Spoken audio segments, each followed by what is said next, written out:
Welcome, y'all. I'm Seth. Glad you're here for our course on the AWS Certified Solutions Architect Associate exam.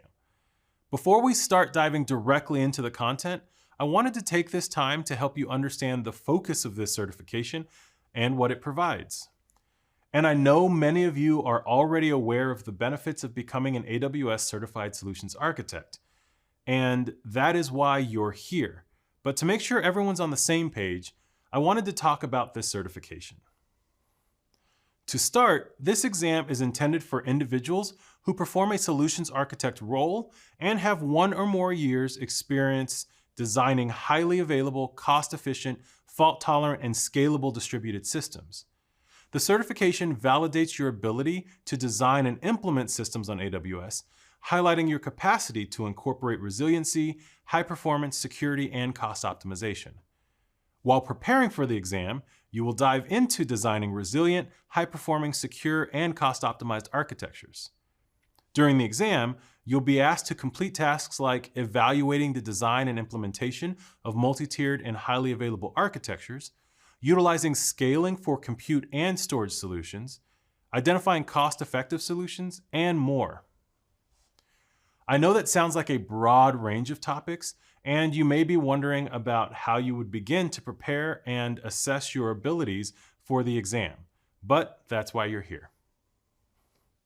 The certification exam guide, which outlines this course and is included in the notes, is organized into 4 domains relating to the topics necessary to cover for the exam.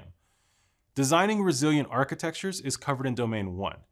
This focuses on multi-tier solutions, highly available and fault-tolerant architectures, AWS services used as decoupling mechanisms, and appropriate resilient storage options.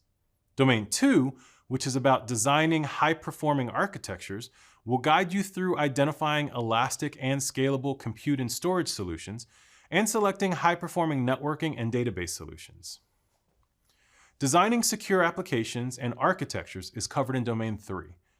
This domain reviews designing secure access to AWS resources, application tiers, and data security options.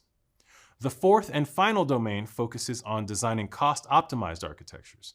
This is where you'll look at identifying cost-effective storage, compute, and database solutions, as well as designing cost-optimized network architectures. Throughout the course, you'll also see some other aids to help you in your assessment and preparation as you ready yourself for the exam, but everything will be related to those topics. So you know, our goal here is not to provide every bit of information you'll need for each of these topics. Instead, we want to provide a method for you to do a couple of things. One is that we want to enable you to assess your readiness for the exam. Through covering the topic domains, you should be able to evaluate if you're ready to move forward with registering for the exam or if you need more preparation. The other goal we have is to provide a way for you to structure your continued study. As you assess your level of knowledge with the topics, we're here to help clarify and explain the context of the domains so that you're able to best understand what the exam is asking you. Using that information, you can then evaluate the areas you need to cover and understand how you need to dive into those topics. Good luck as you go through the course. See you soon.